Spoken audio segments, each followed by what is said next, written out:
Imagine this: a darkened chamber in medieval China, a single flame flickering against painted silk walls. But this flame is no ordinary candlelight. It is time itself, burning away, inch by inch. For centuries, before the tick of mechanical clocks, the Chinese measured their days not with gears and pendulums, but with candles and fire.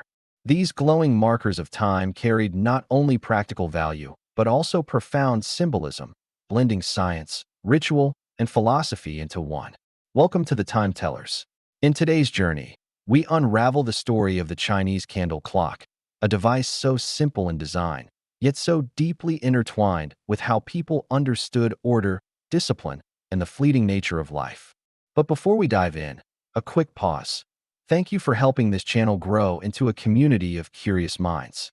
If you enjoy exploring history's forgotten timekeepers, don't forget to like this video and subscribe. Your support lights the way, much like the candle clocks themselves. Now, let's step back into the world of Imperial China, where fire was more than light. It was a ruler of hours. The earliest records of candle clocks in China date as far back as the 6th century CE, during the Northern Wei Dynasty. The idea was deceptively simple. If you mark a candle with evenly spaced notches, then as the wax burns, you can tell how much time has passed. A candle of 1 foot in height might last 4 hours. Each carved notch represented 15 minutes. Soldiers could measure the length of their night watches. Scholars could track their study hours. Even emperors could schedule audiences by the steady melting of wax. But to call this merely a candle misses its cultural weight. In Chinese philosophy, fire symbolized transformation, a reminder that time is not static but constantly consumed. Every flame was a metaphor. Just as the candle diminished, so too did human life. Measuring time through fire meant living with a daily reminder of mortality, urging one toward discipline and purpose. Unlike water clocks, which dripped and flowed unseen, the candle clock demanded presence. You could see the light dim.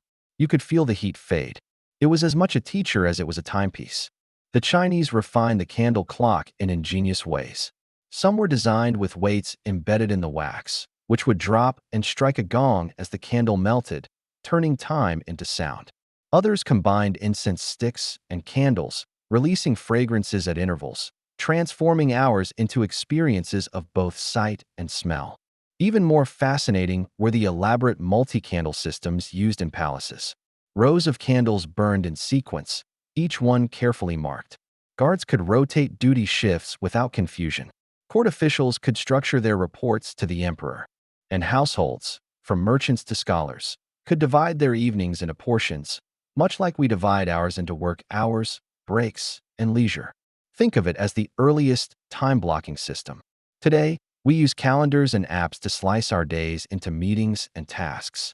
In China, the candle did the same.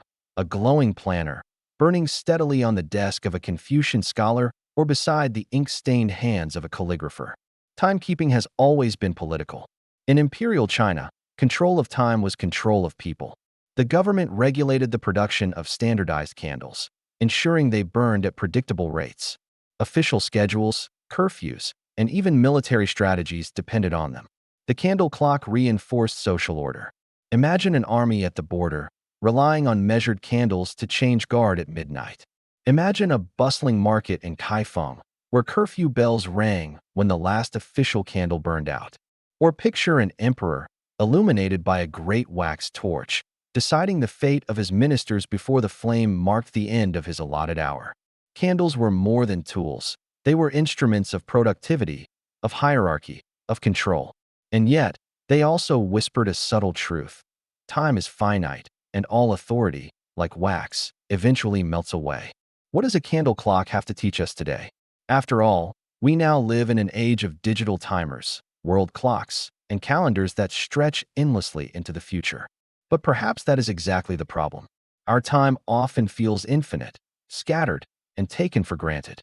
The candle reminds us of something we've forgotten. Time is visible, fragile, and burning down whether we notice or not. Imagine treating each hour as a candle, finite, precious, and impossible to relight once extinguished. In modern productivity, this translates into time blocking and deep work. Instead of living reactively, we can decide, What will I let my flame burn for today?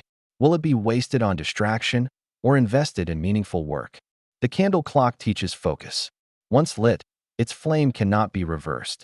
In the same way, once an hour is gone, it is gone. We can honor time not by racing against it, but by respecting its limits. Though mechanical clocks eventually replaced them, candle clocks left behind more than melted wax. They offered a philosophy of time, one that tied productivity to presence, mortality to discipline, and daily life to the slow, steady burn of a flame. Today, candles are mostly symbolic, used in rituals, celebrations, or quiet reflection. Yet, hidden in their glow is the same lesson ancient China once embraced, that time is not just measured by devices, but by how we choose to spend it. So, as you watch this video fade to a close, imagine a candle burning beside you, each notch a task, a goal, or a moment of rest. What will you do before your candle melts away? Thank you for joining us on this journey. If you found value in today's story, help us grow this community. Like the video, share it, and subscribe. Together, we'll keep uncovering the lost wisdom of time, one flame at a time.